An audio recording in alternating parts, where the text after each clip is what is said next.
सभी साथी को नमस्कार, जोहार। एक बार फिर से आप सभी छात्रों का स्वागत करता हूं आपके अपने परिवार जीएस फाउंडेशन पर, आपके अपने यूट्यूब चैनल जीएस फाउंडेशन पर।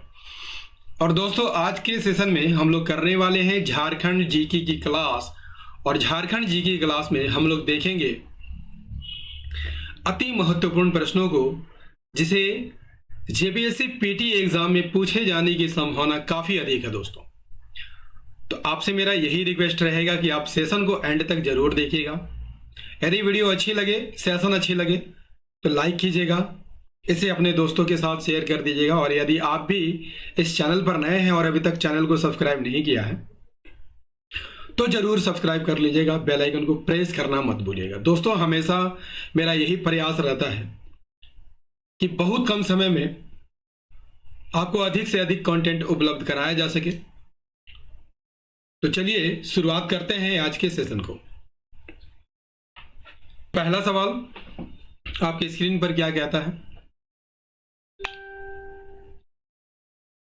कहता है कि झारखंड राज्य में निवास करने वाली जनजातियों में तीसरी सर्वाधिक जनसंख्या किस जनजाति की है?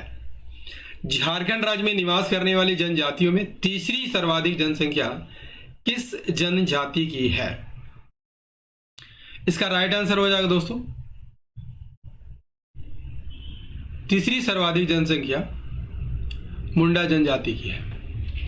पहले नंबर पर संथाल आता है, इसकी कुल जनसंख्या में हिस्सेदारी 35% है। उरांव का 18% है और मुंडा का 14% है। जबकि हो का कितना प्रतिशत है दोस्तों? 9.23% है। तो मुंडा तीसरे स्थान पर आता है।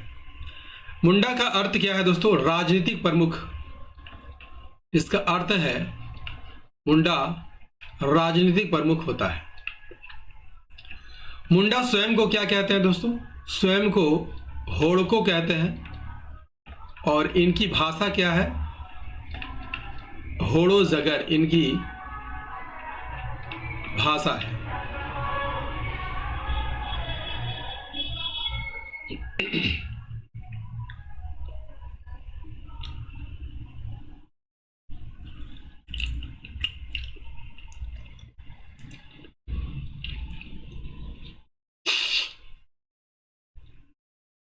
यदि आपसे पूछ लिया जाए कि झारखंड में मुंडाओं का आगमन कब हुआ था, तो याद रखिएगा 600 ईसा पूर्व में मुंडाओं का झारखंड में आगमन हुआ था। इनके युवागिरी को क्या कहा जाता है? गीतियोड़ा कहा जाता है। विवाह को अरंडी कहा जाता है। विधवा विवाह को सगाई कहा जाता है। और इसमें वधु मूल्य की परंपरा है। वधु मूल्य को क्या कहा जाता है? गोनोंग टका कहा जाता है। गोनोंग टका कहा जाता है। क्लियर है? चलिए अगला क्या है? अगला है खरवार जनजाति का सर्वाधिक संकेंद्रण झारखंड के किस प्रमंडल में है? खरवार जनजाति का सर्वाधिक संकेंद्रण यानी सर्वाधिक जमाव झारखंड के किस प्रमंडल में है? सही आंसर हो जाएगा दोस्तों, पलामू प्रमंडल में है। ठीक है। खेरवार जाति का नाम खेरवार क्यों पड़ा दोस्तों? क्योंकि ये खेरी झार से आए थे। खेरी झार से आने के कारण इनका नाम खेरवार पड़ा है। और ये अपने को किसका वंशज बताते हैं? हरिश्चंद्र रोहिताश्व का वंशज बताते हैं। हरिश्चंद्र रोहिताश्व का वंशज बताते हैं। और ये एक बहादुर लड़ाकू जनजाति है और सत्य के लिए अपने प्राण तक न्यौछावर कर देते हैं। खरवार किस जनजाति समूह से है? तो याद रखिएगा द्रविड़ जनजाति समूह से है। नेक्स्ट क्या है? अगला है इनमें से कौन से सादान जो झारखंड के साथ साथ देश के अन्य हिस्सों में भी निवास करते हैं? देखिए, सादान जो है ना दोस्तों, दो प्रकार के होते हैं। एक ऐसे सादान होते हैं जो झारखंड के अलावा अन्य जगहों पर निवास करते हैं, अन्य राज्यों में निवास करते हैं। और एक ऐसे सादान होते हैं जो सिर्फ झारखंड में निवास करते हैं। तो देश के अन्य हिस्सों में निवास करने वाले जो सादान है, जैसे आपका हो गया बनिया, सोनार, कुर्मी, ये सभी जो है दोनों जगहों पर पाए जाने वाले सादान हैं। ठीक है, जो सिर्फ झारखंड में ही निवास करते हैं वे सादान कौन कौन है? जैसे बड़ाइक हो गया, भूइयाँ, रोतिया, गोड़ाई, पाइक, ये सभी जो है सिर्फ झारखंड में ही निवास करते हैं। क्लियर? चलिए नेक्स्ट क्या है? अगला है झारखंड की जनजातियों द्वारा इनमें से किस आभूषण का प्रयोग हाथ में किया जाता है? हाथ में किसका प्रयोग किया जाता है? शांखा, झुटिया, घुघुर, उपरोक्त सभी।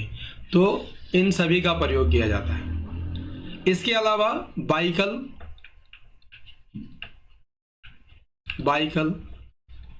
राली, लाठी का भी प्रयोग जो है आभूषण के रूप में हाथ में किया जाता है। क्लियर? चलिए अगला कर लीजिए। कुंडा का किला झारखंड राज्य के किस जिले में है? आंसर कीजिएगा। कुंडा का किला झारखंड राज्य के किस जिले में है? सही आंसर हो जाएगा ऑप्शन सी, चतरा में है। निर्माण 14वीं शताब्दी में हुआ था। निर्माण जो है 14वीं शताब्दी में हुआ था और किसके द्वारा किया गया था? किन राजाओं के द्वारा किया गया था? तो चेरो वंश के राजाओं द्वारा किया गया था। चतरा में आपको भद्रकाली मंदिर देखने को मिलेगा, कौलेश्वरी देवी मंदिर, कोल्हुआ पहाड़,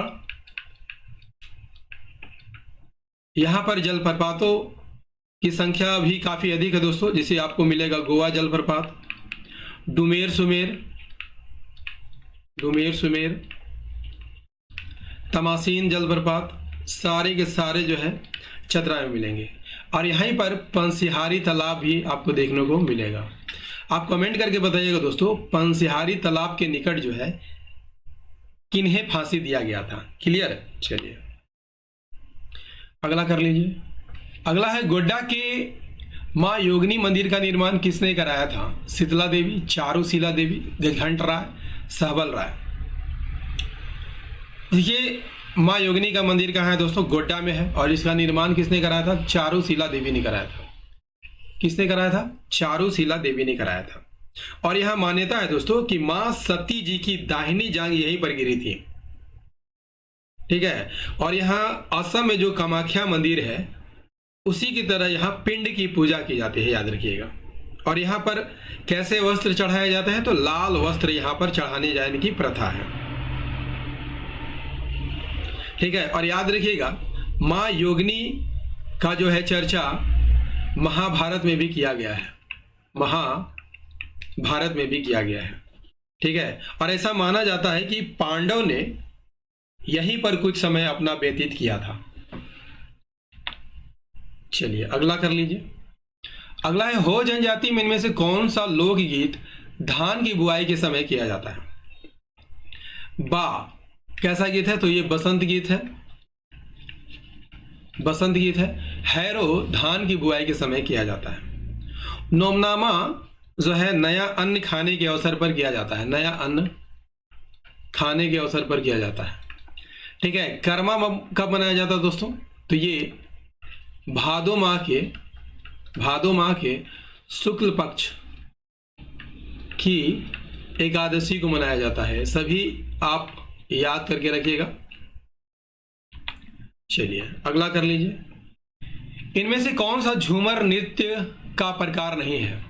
देखिए झूमर नृत्य का प्रकार कौन नहीं है? देखिए झूमर के कई प्रकार है दोस्तों, जिसमें आपका करिया झूमर, उधौआ झूमर, रसकीरा झूमर है। तो कौन झूमर का प्रकार नहीं है? लाल झूमर जो है झूमर का प्रकार नहीं है। इसके अलावा और कौन कौन से झूमर है? पहिल सांझा, ये सभी झूमर के प्रकार है। अधरतिया और भिनसरिया। क्लियर? चलिए नेक्स्ट क्या है? नेक्स्ट है सामा चकेवा लोक नाट्य के दौरान अभिनय करने वाला पात्र सांब कौन होता है? तो सांब जो है भाई को कहा जाता है। ठीक है, श्यामा चकेवा की बात कर लिया जाए दोस्तों, तो ये भाई बहन का पवित्र पर्व है। भाई बहन का पवित्र पर्व है। इसमें नायिका को क्या कहा जाता है? नायिका को सामा कहा जाता है, नायक को चकेवा कहा जाता है, और नायिका के भाई को क्या कहा जाता है? तो नायिका के भाई को साम कहा जाता है। इसमें खलनायक की भी भूमिका होती है, खलनायक। और खलनायक को क्या कहा जाता है? तो चुगला या चूड़क कहा जाता है। क्लियर है? चलिए अगला कर लीजिए। अगला है धमसा को इनमें से किस अन्य नाम से भी जाना जाता है? धमसा, धमसा को कुड़धत्तु के नाम से भी जाना जाता है, और इसका गाना बजाना जो है ढोल और मांदर के सहायक रूप में होता है। छऊ नृत्य के दौरान इसका प्रदर्शन किया जाता है। ठीक है, और इसकी आकृति जो है, धमसा की आकृति कड़ाही जैसी होती है।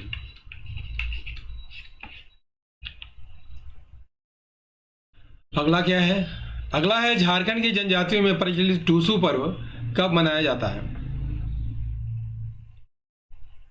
मकर संक्रांति के दिन मनाया जाने वाला पर्व है।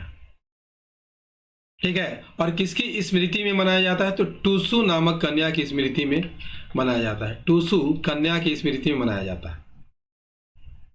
इस अवसर पर जो है पंच परगना में टूसू मेला का भी आयोजन होता है। पंच कहाँ होता है? तो पंच परगना में होता है। क्लियर? और इस पर्व के दौरान जो है लड़कियां क्या करती है? रंगीन कागज के टुकड़े को बांस पर लपेटती है, बांस के फ्रेम पर लपटती है, और उसे किसी नजदीक के नदी में बहा देती है। ठीक है, सारी बातें आप याद करके रखिएगा दोस्तों। चलिए बढ़ते हैं अगले सवाल की ओर। अगला है गांधी मेला का आयोजन झारखंड के किस जिले में किया जाता है? गांधी मेला, ठीक है, गांधी मेला कहां पर लगता है दोस्तों? तो ये सिमडेगा में लगता है। यदि आपसे पूछ लिया जाए कि तुर्की मेला कहां लगता है? तुर्की मेला, तो ये चाईबासा में लगता है। कहां पर लगता है? चाईबासा में।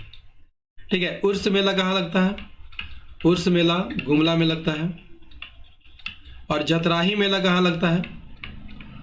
तो जतराही मेला चतरा में लगता है। ठीक है ना? चलिए अगला है झारखंड की प्रसिद्ध शिल्पकला डोकरा कला को इनमें से किस अन्य नाम से भी जाना जाता है? डोकरा कला को अन्य किस नाम से जाना जाता है? तो इसे घड़वा कला भी कहा जाता है। और भारत के साथ साथ विदेशों में भी ये काफी लोकप्रिय है दोस्तों। इसमें क्या किया जाता है? पुरानी मोम कास्टिंग तकनीक का उपयोग किया जाता है और सुंदर सुंदर मूर्तियों का निर्माण किया जाता है। और मोम प्राप्त कहां से किया जाता है? तो मधुमक्खियों से जो मोम निकलता है उसी का प्रयोग किया जाता है। और याद रखिएगा इंपॉर्टेंट फैक्ट, जो मोहनजोदड़ो में नृत्य करती हुई महिला मिली थी, इसी तकनीक से इसका निर्माण किया गया था। ठीक है, और डोकरा कला का संबंध जो है किस जनजाति से है? तो मलेर जनजाति से संबंध रखता है। आई बात समझ में? चलिए अगला कर लीजिए। अगला है नागपुरी भाषा को किस अन्य नाम से भी जाना जाता है? सादरी, गंवारी, दोनों, कोई नहीं।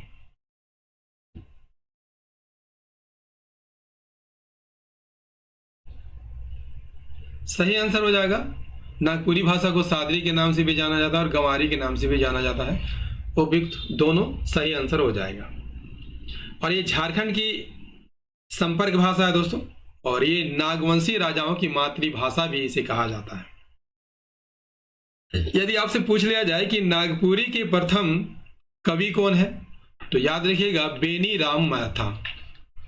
बेनी राम मेहता जो है नागपुरी के प्रथम कवि माने जाते हैं। इनकी रचना का नाम क्या है? नागवंशावली।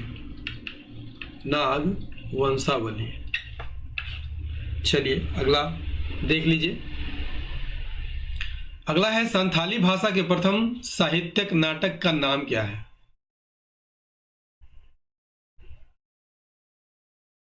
संथाली भाषा के प्रथम साहित्यिक नाटक का नाम क्या है दोस्तों? तो इसका नाम विंदु चांदन है। ऑप्शन डी यहां पर सही आंसर हो जाएगा। लेखक कौन है? रघुनाथ मुर्मू। रघुनाथ मुर्मू इसके लेखक हैं। और याद रखिएगा, इसी रघुनाथ मुर्मू ने संथालों के ओलचिकी लिपि का आविष्कार किया था। कब किया था? 1941 में किया था। क्लियर है? चलिए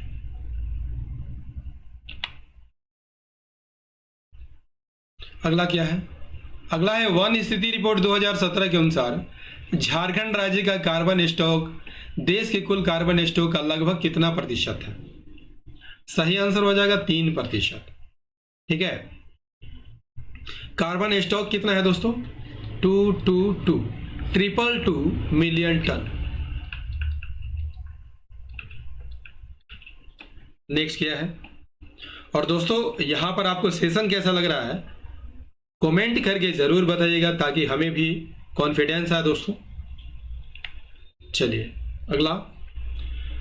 अगला है झारखंड राज्य के इनमें से किस क्षेत्र में धारवाड़ करम की चट्टानों का विस्तार पाया जाता है? देखिए, धारवाड़ करम का विस्तार जो है आपका पूर्वी सिंहभूम, पश्चिमी सिंहभूम और सरायकेला खरसावां बोले तो कोल्हान में जो है इसका विस्तार पाया जाता है। राइट आंसर हो जाएगा option D is the correct answer. ठीक है, इसका विस्तार जो है कोल्हान क्षेत्र में होने के कारण इसे कोल्हान करम की चट्टान भी कहा जाता है। ये लौह अयस्क इसमें काफी मात्रा में मिलता है दोस्तों। ठीक है, इसलिए इसे लौह अयस्क की श्रृंखला भी कहा जाता है, याद रखिएगा। और धारवाड़ करम की चट्टानें जो है बनती कैसे है? आर्कियन क्रम की चट्टानों के टूट फूट से, आर्कियन क्रम की चट्टानों के टूट फूट से बनती है, याद रखिएगा। नेक्स्ट क्या है? अगला है रांची पठार की आकृति कैसी है? त्रिभुजाकार, चकोर, षटभुजाकार, इनमें से कोई नहीं। देखिए, रांची पठार की आकृति जो है चकोर है। ठीक है, जबकि त्रिभुजाकार पाट क्षेत्र की आकृति है। पाट क्षेत्र की आकृति त्रिभुजाकार है, जबकि रांची पठार की आकृति चकोर है। और समुद्र तल से कितना ऊपर है? 600 मीटर ऊपर है। क्लियर? चलिए अगला क्या है? अगला है धनबाद में प्रवेश करते समय इनमें से कौन सी नदी दामोदर नदी में आकर मिलती है?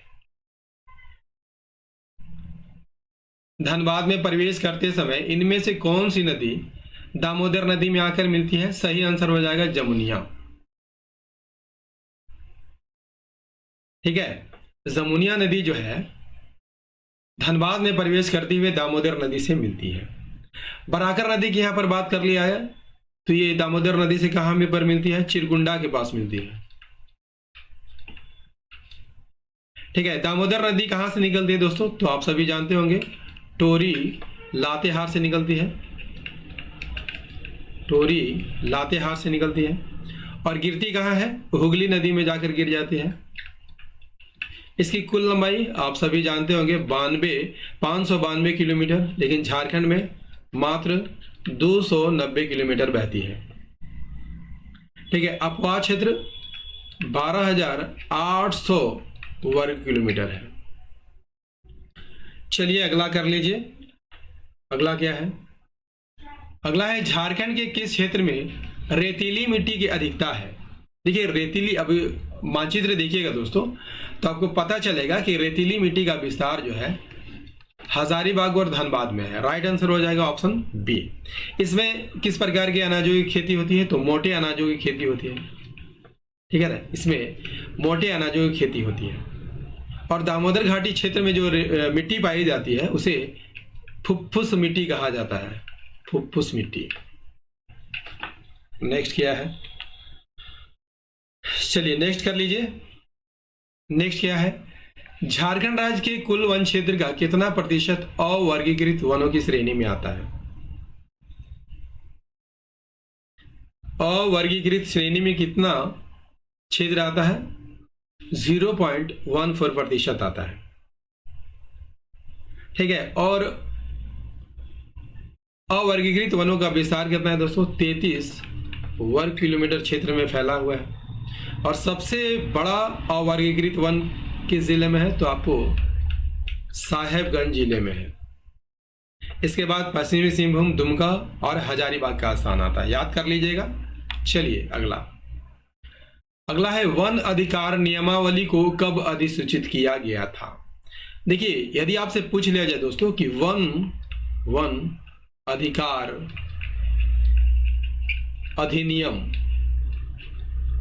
कब बना था, तो ये 2006 में बना था। यहां पूछ रहा है वन अधिकार नियमावली कब बना था? 2008 में बना था।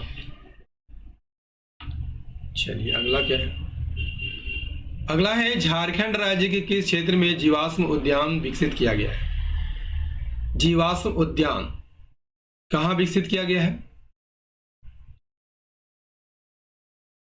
दोस्तों? ये साहेबगंज जिला में विकसित किया गया है।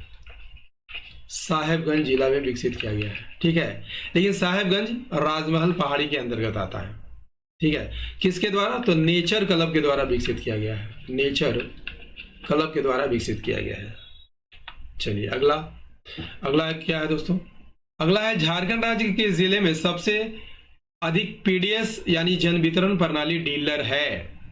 ठीक है, सबसे अधिक डीलर जो है आपको रांची में देखने को मिलेगा, जबकि सबसे कम लोहरदगा में मिलेगा। लोहरदगा में सबसे कम डीलर आपको देखने को मिलेगा, रांची में सबसे अधिक। नेक्स्ट कर लीजिए। नेक्स्ट है इनमें से कौन सी सिंचाई परियोजना पश्चिमी सिंहभूम जिले से संबंधित है? सतपुटका जलाशय परियोजना बिल्कुल सही है। झरझरा जलाशय परियोजना ये भी पश्चिमी सिंहभूम है। नकटी जलाशय परियोजना ये भी सिंहभूम है। राइट आंसर हो जाएगा option T is the correct answer. ठीक है, इसके अलावा आपको सोनुआ जलाशय, ठीक है, टोरोलो जलाशय, ये सभी जो है पश्चिमी सिंहभूम में है। नेक्स्ट अगला कर लीजिए। स्वर्ण रेखा नदी परियोजना के तहत निम्नलिखित में से किस जलप्रपात से विद्युत उत्पादन किया जाता है? सही आंसर हो जाएगा दोस्तों हुंडरू जलप्रपात से। ठीक है, हुंडरू जलप्रपात आप सभी जानते हैं कि स्वर्ण रेखा नदी पर है। स्वर्ण रेखा नदी पर है। ठीक है, और इसी जलप्रपात से 200 मेगावाट का बिजली पैदा किया जाता है। स्वर्ण रेखा परियोजना का निर्माण किस वर्ष किया गया था? 1982-83 में किया गया था। और यह झारखंड, पश्चिम बंगाल और उड़ीसा की संयुक्त परियोजना है। ठीक है, किसके सहयोग से इसका निर्माण किया गया था? विश्व बैंक के सहयोग से। चलिए, सेशन कैसा लग रहा है दोस्तों? कमेंट करके जरूर बताइएगा, है ना। चलिए अगला, झारखंड राज्य की स्टार्टअप नीति 2016 के तहत राज्य के कितने प्रतिष्ठानों को इंक्यूबेशन सेंटर खोलने हेतु अनुदान प्रदान किया गया था? देखिए, झारखंड राज्य की स्टार्टअप नीति की घोषणा 2016 में की गई थी और इसके तहत जो है 10 इंक्यूबेशन सेंटर स्थापित किए जाने का लक्ष्य निर्धारित किया गया था। Option C is the correct answer. और इंक्यूबेशन सेंटर खोलने के लिए कितने रुपए की राशि दी गई थी? 50 लाख रुपए की यहाँ पर राशि दी गई थी। ठीक है, अनुदान के रूप में।